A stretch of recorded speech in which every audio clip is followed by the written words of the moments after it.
Hey guys, Wallace here to talk to you about gerunds. Remember, gerunds are a member of the verbal family, we'll say, including participles, gerunds, and infinitives. And all that means is that a gerund is a verb that ends in ing. All of these verbals, participles, gerunds, and infinitives, start out as verbs. A gerund is a verb that ends in ing that is used as a noun. All right, let's zoom in here and look at our examples.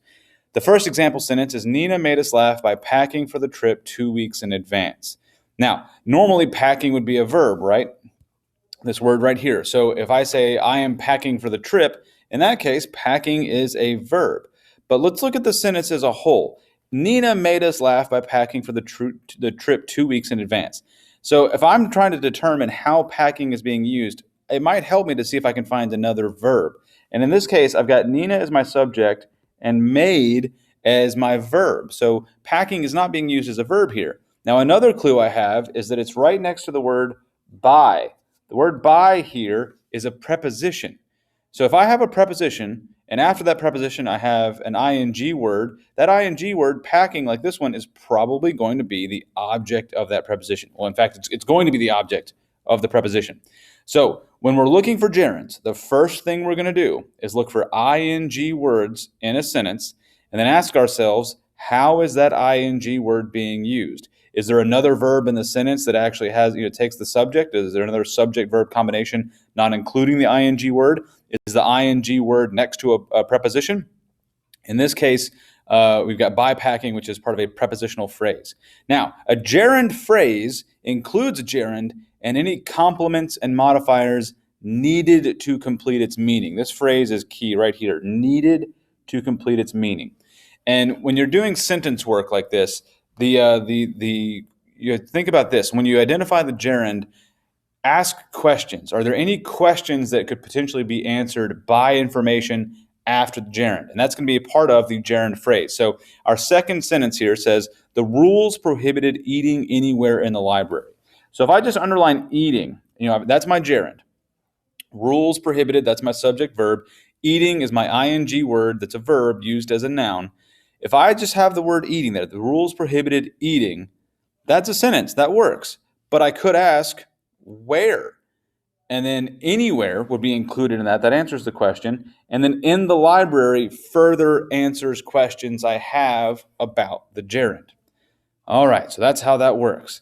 Now, let's go through these one by one. At first, I'm going to kind of go through my process here and explain what I'm thinking as I identify the gerunds. And then as we get to the last, kind of the back half of these, I'll just identify them for you so we can move along. All right, so for number one, logging is the process of harvesting trees and delivering them to manufacturing facilities. All right, right off the bat, I see I've got logging, harvesting, delivering, and manufacturing as my ing words. But I got to look at relationships. Now, I see logging here is right in front of the verb is. That tells me that logging is a gerund because it's going to be acting as the subject of the sentence.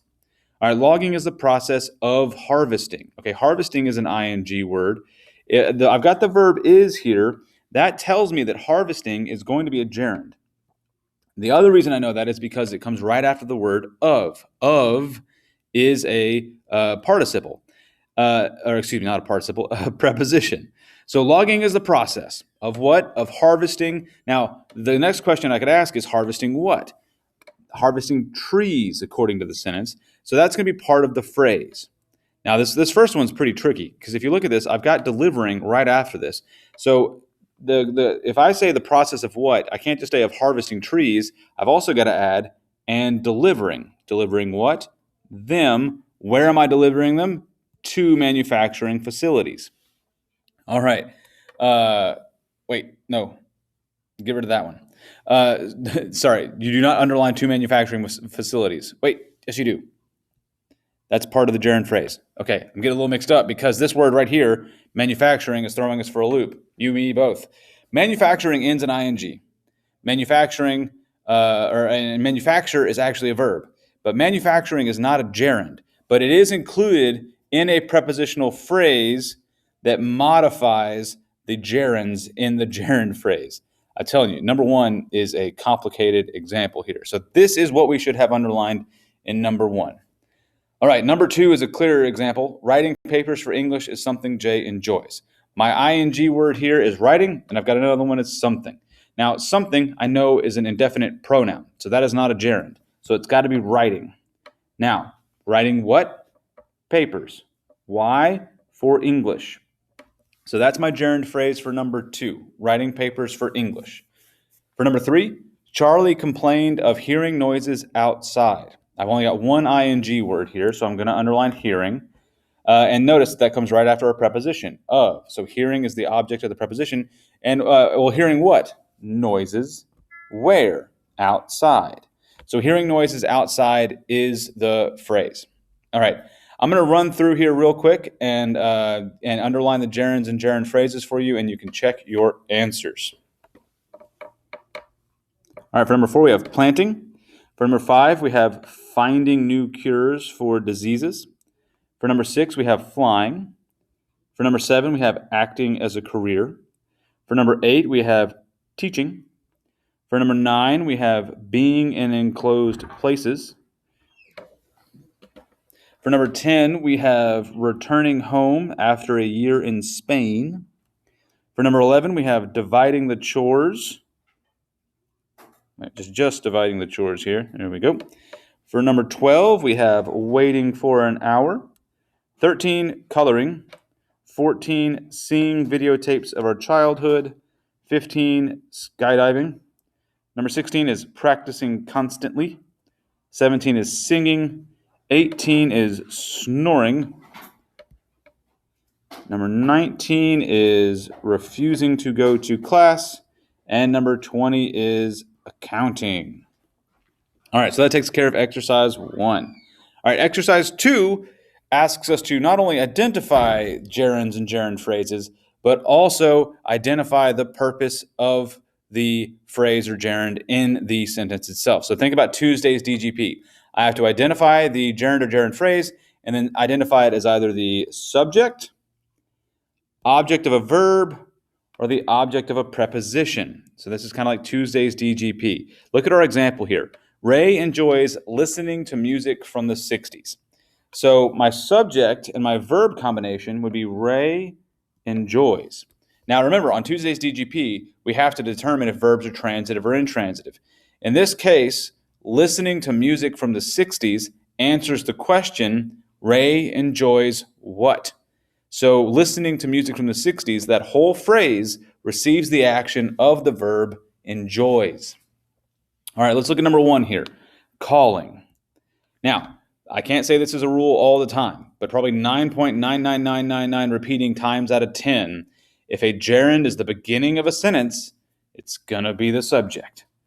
Now notice, so calling is my subject verb right there. All right, now, David gives racing most of his time. All right, my ing word here is racing. That is my gerund. Now, this answers the question, David gives what? So in this case, it's going to be the object of the verb gives. George lightened the mood by whistling. That's number 3. Whistling is my gerund right there. And notice it comes right after the preposition by. So that's going to be the object of a preposition. So that's what we're doing here. We're identifying the gerund or gerund phrase first, and then telling me whether it's the subject, the object of a verb, or the object of a preposition. All right, I'm going to move through the rest here and follow along or check your answers. Olivia devotes her time to helping others, would be the gerund phrase, and it is the OP because of the preposition to. Omar and Brian are responsible for training their dogs. It is the OP because of the preposition for. Catching a big fish made the day at the lake worthwhile. Catching a big fish is my gerund phrase, and because it comes on the left side of the verb, it is the subject. The ancients had no way of knowing the weather ahead of time. Knowing, okay, but knowing what? The weather, when, ahead of time. So I worked through my gerund phrase there, and it comes after the preposition of, so that whole thing is the object of a preposition. Mother was against celebrating her birthday. Celebrating what? Her birthday. So that's my phrase. And the word against is a preposition. So this is an OP. Living in the Middle East for a year was an adventure for the whole family. living in the Middle East for a year is my gerund phrase, and it's on the left side of the verb, so it is my subject. Mining what? Coal was my grandfather's job as a young man. It's on the left side of the verb was, so that is a subject. Brushing, when, regularly, that's my phrase, protected me from cavities, and it's on the left side of the verb, so it is my subject. Kristen devoted a week to preparing for the final exam. Preparing for what? The final exam. There's my gerund phrase, and it's after the word to, which is a preposition, so that is my object of a preposition. Despite her injury, Dana still likes skating. Skating here is the gerund, and it answers the question, what does Diana still like? She still likes skating, so that is an object of the verb. It's actually technically the direct object, but this exercise just requires you to put O. All right, listening is important in following directions. Amen. Listening is my gerund, and it is on the left side of the verb, so it is my subject. His interest in wrestling is my wrestling is my gerund, and it comes after the preposition in, OP. Zach is good at conveying his point to others. Conveying his point to others is my phrase. Conveying here follows at, which is a preposition, so OP. Let's talk about 15 and 16 real quick. So notice that in 15, the gerund is just stuck there in the middle, and it's all by itself, wrestling. And began at an early age is not part of the phrase. But in number 16, the word conveying, the gerund, is, again, kind of in the middle of the sentence. The difference between these two is his point to others gives me more information about the gerund conveying, whereas in number 15, I can take out in wrestling, and the sentence still makes sense. I could just say his interest began at an early age. In wrestling gives me more information about the interest, but it's not a necessary component of the sentence. Just wanted to get that point across. All right, the actors in the play were busy with learning their lines. With is a preposition, so OP. Gaining the trust of his friends, all of that is the subject. Megan took pride in designing the homecoming float. That is OP because of the preposition in. Watching television is my subject here. Okay, so that is how you identify gerunds and what part of the sentence they are in. All right, after this, watch watch the video about participles, and then if you ReConnect, take the quiz on gerunds versus participles after watching these videos. All right, guys, take care of yourselves. I'll talk to you soon.